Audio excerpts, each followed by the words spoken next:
নমস্কার বন্ধুরা, আজ আমি মিষ্টি আচার বানাবো। আম পিস করে কেটে লবণ হলুদ মেখে 3 দিন রোদ্দুরে দিয়েছি। এখন আচার বানাচ্ছি। মশলাটা করে নিচ্ছি।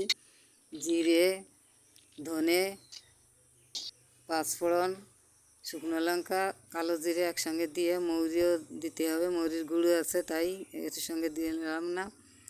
ভেজে নামিয়ে রেখেছি, পরে বেটে নেব।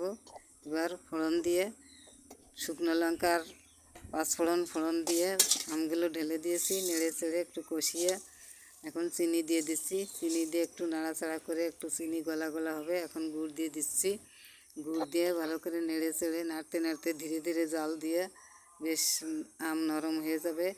এখন হয়ে গেছে, নামিয়ে মশলার গুঁড়িটা দিয়ে দিচ্ছি। সব গুঁড়ি দেবো না, আরও থাকবে। অন্য আচার করব, খোসা শুদ্ধ আমের আচার একই পদ্ধতিতে করব। আরও অনেক আচার করেছি, 3 বার করেছি আচার, মিষ্টি আচার। সেগুলোর ভিডিও করে নিই, এইটাই করলাম। হয়ে গেছে, সুন্দর কালার হয়েছে, খেতে অসাধারণ, দেখতে অসাধারণ। আমার ভিডিওটা ভালো লাগলে সাবস্ক্রাইব করবেন।